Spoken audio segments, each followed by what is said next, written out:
Olá pessoal, tudo bem com vocês? Professor Jefferson aqui para mais uma aula de Educação Física. Hoje a gente vai finalizar, com essa videoaula o conteúdo de Educação Física terceiro ano, tá certo?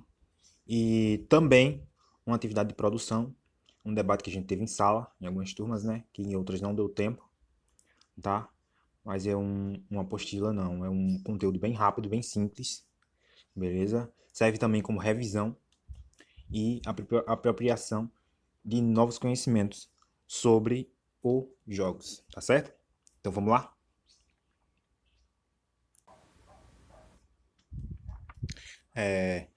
A gente vai rever as classificações dos jogos, mas de uma maneira diferente, né?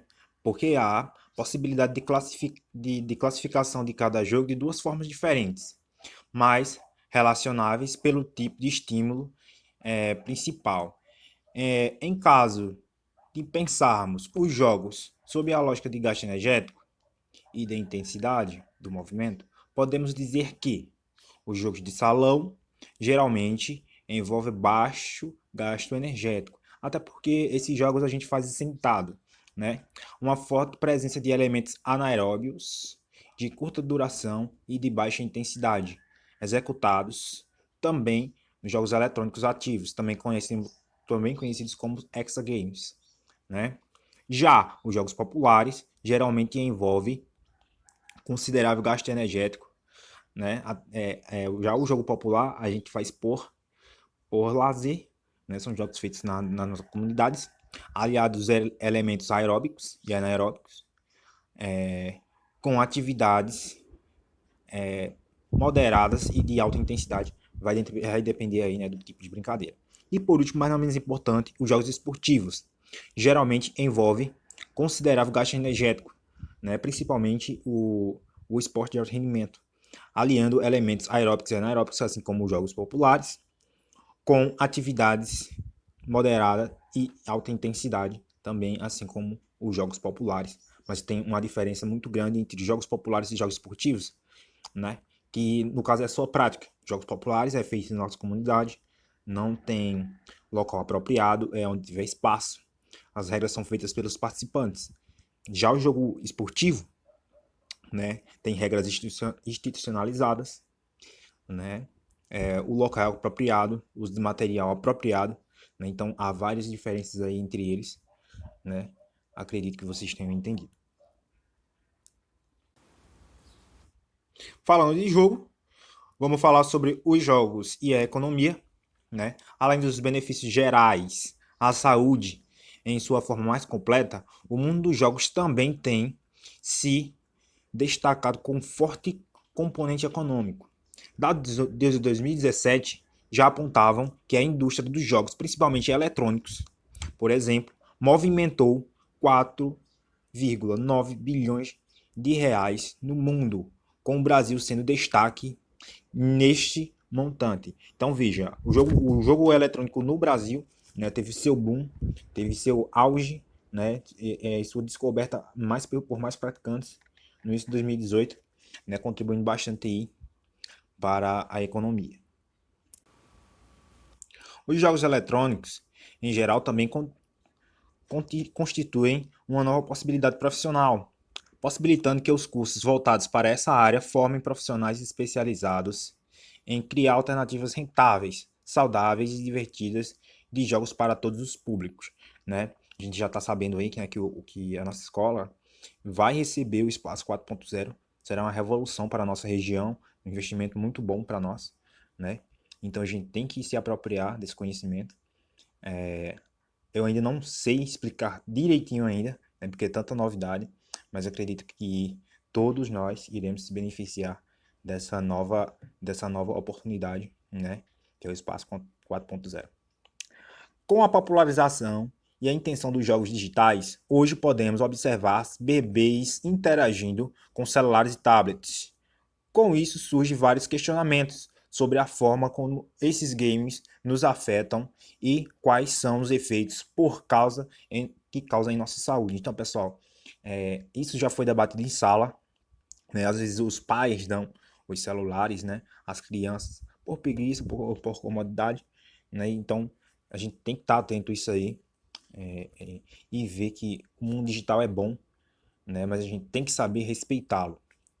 Praticamente desde o surgimento dos primeiros jogos digitais comerciais ao questionamento sobre seus supostos perigosos, supostos perigos no caso, né? As perguntas são numerosas. À medida que a indústria cresce e os jogos se multiplicam na sociedade, as acusações vão desde provocar sedentarismo nos jovens, que é verdade, a gente tem que saber usar os jogos eletrônicos, né? Temos que conciliar, como dizia minha avó, tudo que é demais faz mal, né? Além das causas dos danos à postura e um dos mais frequentes comportamentos violentos. Talvez a preocupação mais recorrente seja a relação entre os jogos violentos, mas estudos científicos não provocam que os jogos deixem o jogador mais violento, no caso. O que parece ocorrer é que esse jovem já tem já é propenso à violência, como todos os outros jogos. Quando a pessoa ela é violenta, ela demonstra no jogo esportivo, como por exemplo, né? Se a pessoa ela é violenta, ela vai ser maldosa no jogo esportivo, não vai ter fair play.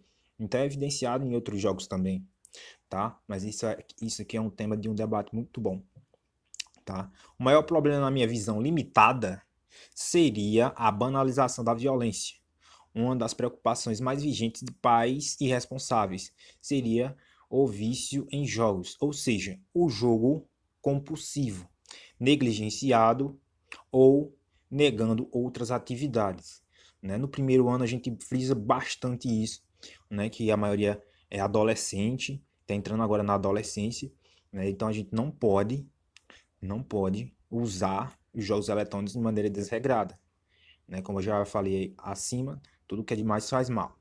Recentemente, a Organização Mundial da Saúde, a OMS, incluiu o distúrbio de games na 21ª Classificação Internacional de Doenças.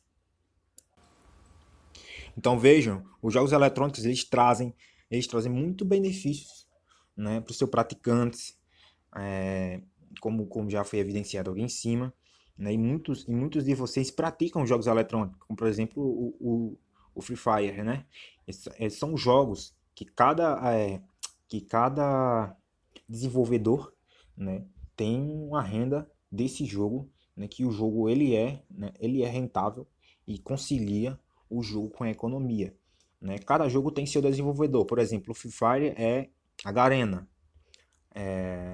o PUBG também é a PUBG Corporation. O CSGO é a Valve. Então, cada jogo ele possui seu desenvolvedor, né, que movimenta todo esse nicho aí de jogo. Agora vamos para os 3 sinais de transtorno de jogos eletrônicos. Bom, então veja só. A Organização Mundial da Saúde, a OMS, decidiu que o vício em videogame será classificado a partir deste ano como doença mental. Alguns países já consideram o tratamento não, no caso, o transtorno um problema de saúde pública e oferecem tratamentos em clínicas privadas, como por exemplo no Reino Unido. Então veja que os outros países, né, eles já estão na frente aí enquanto a esse problema nos jogos eletrônicos, né? Então vamos lá para os 3 sinais. O primeiro é a falta de controle sobre o jogo. A pessoa é incapaz de colocar um limite no tempo que passa com o videogame. A segunda é prioridade que se dá ao jogo. A atividade passa a ser mais importante do que todas as demais. Ou seja, a pessoa não come, né, não estuda, não socializa com a família ou com os amigos presenciais, né? Então, está colocando aí o jogo em primeiro plano. A terceira é a escalada de tempo. O jogador não se preocupa com as consequências de ficar tanto tempo jogando, né? Passa noites, passa dias jogando, né? E só vai se dar conta quando o Wi-Fi cai. Então a pessoa tem que estar assim, tem que entender, né, que o jogo ele é bom, mas tem que saber ser usado também. Agora vamos falar um pouco de jogos na escola e o seu trabalho multidisciplinar. O que você acha de praticar algum jogo e ainda de quebra aprender várias outras disciplinas ao mesmo tempo? Legal, né? Pois saiba que isso já existe e está a caminho de ser compartilhado por todas as escolas. O ambiente virtual de aprendizagem já estão começando a ser incorporados em alguns games de aprendizagem, onde podemos ter acesso a conteúdos diversos de nossas disciplinas de forma interativa e divertida. A escola tem tudo para ficar ainda mais agradável. Bom, pessoal, eu tenho um jogo que é chamado de Brian Test, né? Vou estar disponibilizando aqui embaixo também o link do jogo. Então, para você praticar um jogo eletrônico, né, de forma saudável, ele é muito interessante. É um jogo educativo, né, mas requer também muita inteligência do participante. Contudo, já temos ótimas alternativas de aprendizagem por jogos em nossas escolas, como por exemplo as gincanas, os jogos interclasses, os eventos temáticos, que aqui na EREMPEN são muito representativos, e as atividades práticas diversas de nossas disciplinas. Também são superiormente úteis para a nossa aprendizagem geral e podem ser enquadrados como jogos multidisciplinares, tá? Eu quis dizer superiormente não, eu quis dizer super importante, né? Então esses jogos aqui eles são úteis, né, para o processo de ensino-aprendizagem de vocês no caso, né? E esses jogos eles são alternativas ativas, divertidas para o processo de aprendizagem física e mental. Né? Assim fica fácil de aprender e manter condições favoráveis para a nossa saúde ampla, né? Mas eu quero lembrar a vocês, né, que jogar com os familiares, amigos, mesmo que à distância, é excelente alternativa de manter o corpo e a mente saudável e com segurança, né? Que nesse momento de pandemia a gente tem que respeitar o distanciamento, né? A plataforma online cresceu muito nesse período de pandemia, mas já já estaremos, né, com as nossas atividades em dias e fazendo presencialmente, beleza? Pessoal, é só isso a aula de hoje. É bem rápido, bem simples. Espero que tenham entendido, né? O conteúdo de educação física para a prova, ele é bem fácil, né? Foram três contextos que a gente viu aí. A, a prova vai ser dia 21, tá certo? Então espero que tenham gostado desse vídeo. Até a próxima. Valeu!